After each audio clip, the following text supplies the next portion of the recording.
Hi, this is Steve Adamko, Spectrum Interiors. We're going to talk about lighting and how important it is. Most lighting that's done today is done without a whole lot of plan.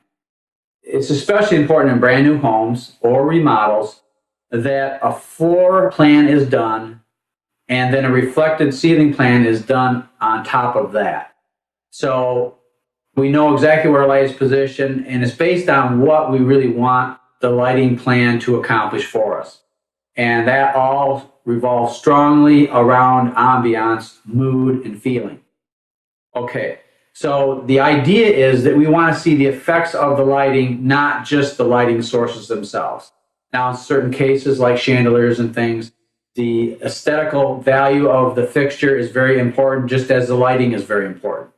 Another aspect is that the more we can zone lighting and put different fixtures on dimmers or rheostats, the better we are, because it gives us a broader range of play with the emotion that can be generated by the space.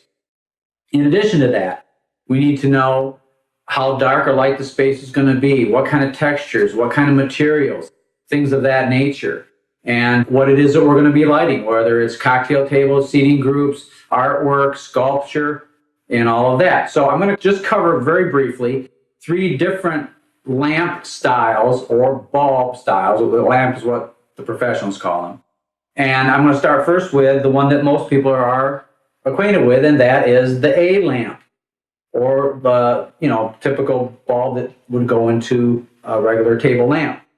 Okay, the situation with this is that light is emanating in all directions. So there is no particular control of this, all right? Then we have another type called a reflector lamp.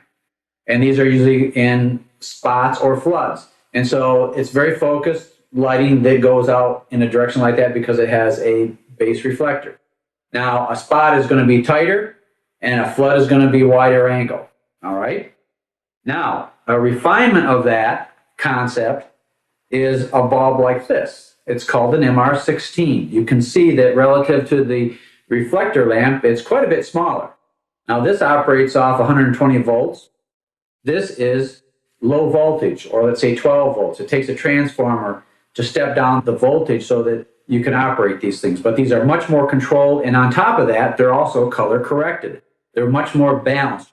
When I say color corrected, we're talking about the color circle, the rainbow, all of the colors that you have. It's very balanced in the warm and cool spectrum, and so it renders cool colors and warm colors very equally. Okay, that's why they're used in jewelry stores, because a diamond splits light into the colors of the rainbow, and that's part of what they call fire. So they want those gems to have a lot of fire, a lot of spark, a lot of color. These types of fixtures or bulbs accomplish that. Okay, now in addition to that, if we look at, let's say, the wall and the ceiling, okay, the way a fixture is positioned, depending on what it is you want to light, determines a lot of things. Let's say this is going to be a piece of artwork. And depending on how low or high the ceiling is going to depend on where we position that lamp and what angle we attack it from, so to speak.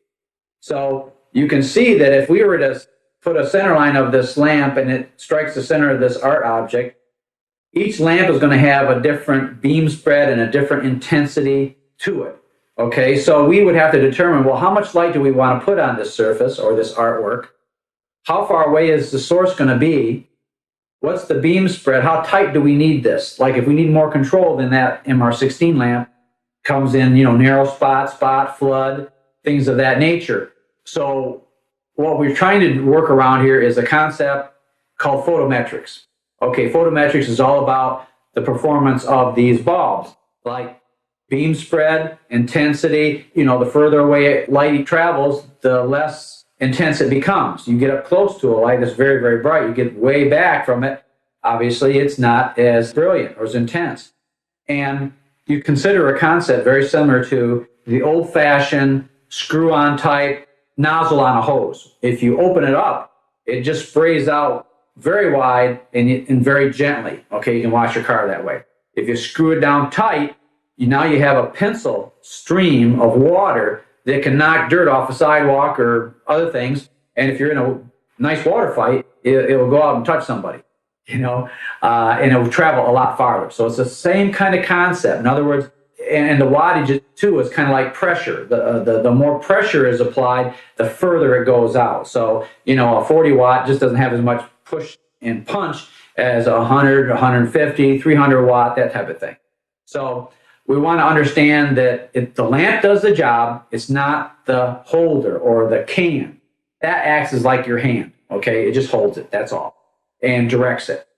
It's the lamp that does the job. And so we have to work at this lighting plan backwards.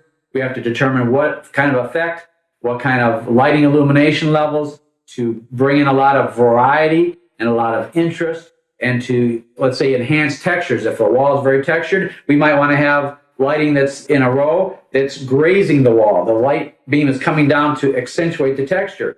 If you take a bunch of lamp fixtures and if you could, come at it directly, you could take a textured surface and actually flatten it. In other words, it looks flatter and not textured, basically because there's no shadowing.